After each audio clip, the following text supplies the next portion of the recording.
The film MacArthur is a 1977 biographical war drama starring Douglas MacArthur and played by Gregory Peck. It focuses on the later part of MacArthur's life, especially his role during World War II and the Korean War. The movie tries to show both the heroic and controversial sides of a man who was one of the most famous American military leaders of the 20th century. It presents him as brilliant, proud, dramatic, and deeply committed to what he believed was his destiny. At the same time, it shows how his strong personality led to conflict with political leaders, especially the President of the United States. The story begins as the United States is entering World War II. MacArthur is serving in the Philippines when Japanese forces attack. The film shows the early defeats and the difficult retreat from the islands. One of the most important moments is when MacArthur is ordered to leave the Philippines for Australia. He does not want to leave his troops behind, but he follows orders.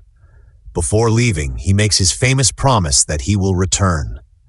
This promise becomes a central theme of the movie.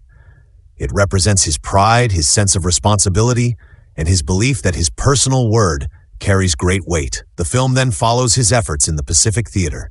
MacArthur leads campaigns across New Guinea and other islands as American forces slowly push back the Japanese army. The movie presents him as a master strategist who thinks in bold, sweeping moves rather than small, cautious steps. He is shown planning landings and making dramatic appearances near the front lines. The film emphasizes his confidence and his ability to inspire soldiers. It also suggests that he is aware of how he appears to the public. He understands the power of images and speeches, and he carefully manages his public persona. One of the most powerful scenes in the movie is the return to the Philippines. MacArthur wades ashore in shallow water while cameras capture the moment. This scene has become one of the most famous images of World War II. In the film, this moment is presented as the fulfillment of his earlier promise. It shows him as a man who sees his life as part of a larger historical story. He believes he is meant to play a grand role in history, and he acts accordingly. The film treats this moment as both heroic and theatrical, showing the mix of genuine commitment and personal pride that defines his character. After Japan is defeated, the movie shows MacArthur overseeing the occupation of Japan. He works to rebuild the country and introduce democratic reforms. The film presents this period as one of his greatest achievements. He is shown as fair and thoughtful, working to prevent revenge and chaos. Instead of punishing Japan harshly, he supports rebuilding it into a stable nation. The movie suggests that he understood the importance of long-term peace rather than short-term punishment. This part of the story paints him as wise and forward-thinking. The second half of the film focuses on the Korean War. When North Korea invades South Korea, MacArthur is put in command of United Nations forces. He quickly makes bold plans, including the risky landing at Incheon. The film presents this decision as a brilliant gamble that changes the course of the war. His confidence is rewarded with success, and he becomes even more celebrated.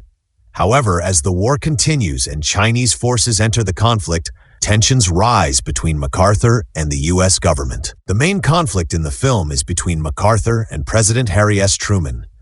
MacArthur believes the war should be expanded into China and that stronger measures are needed to defeat communism. Truman, on the other hand, wants to limit the war to avoid a larger global conflict, especially with the Soviet Union. The film shows MacArthur as frustrated with what he sees as political interference. He feels that politicians are limiting the military's ability to win. Truman, however, sees MacArthur as stepping beyond his role and challenging civilian control of the military. Eventually, Truman removes MacArthur from command. This moment is one of the emotional peaks of the film. MacArthur returns to the United States to a hero's welcome. Crowds cheer him, and he gives a famous farewell speech to Congress. The film shows him as proud but wounded. He believes he was right and that history will judge him kindly. At the same time, there is a sense of sadness.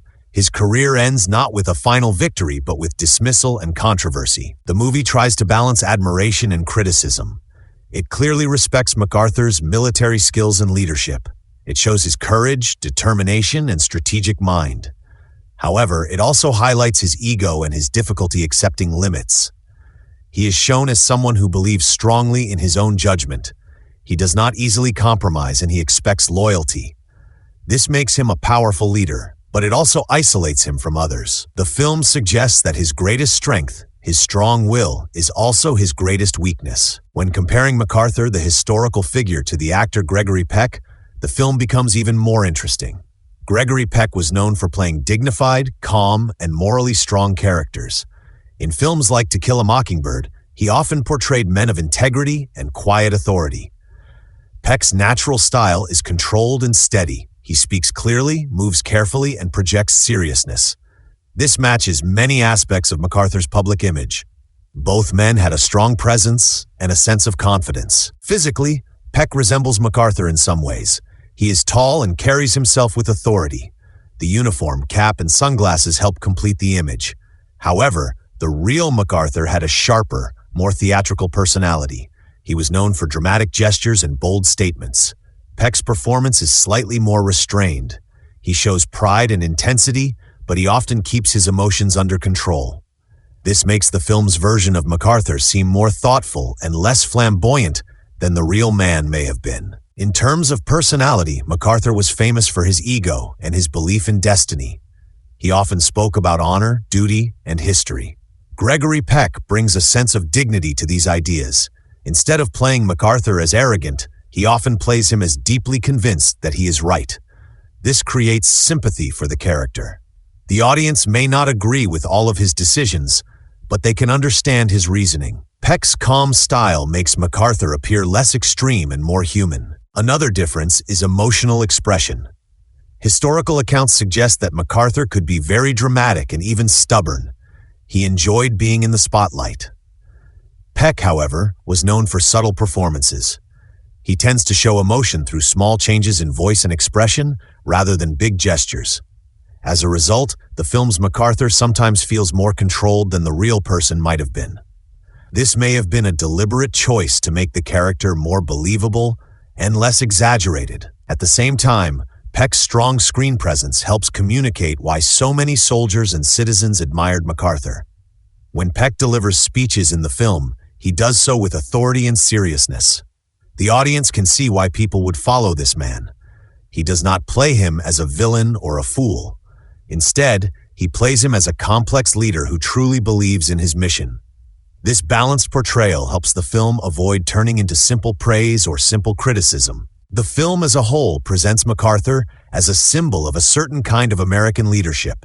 He represents bold action, personal honor, and confidence in victory.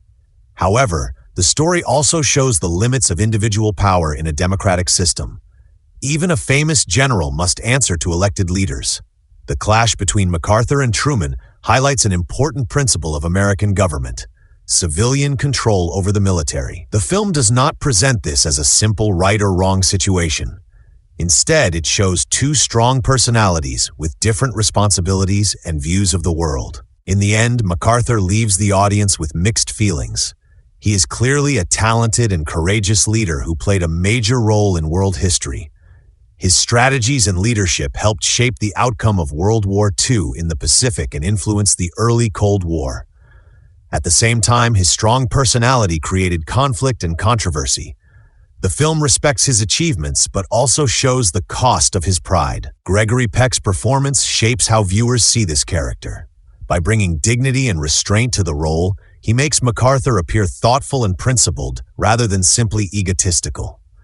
The differences between the real man and the actor's interpretation remind us that films are interpretations, not exact copies of history.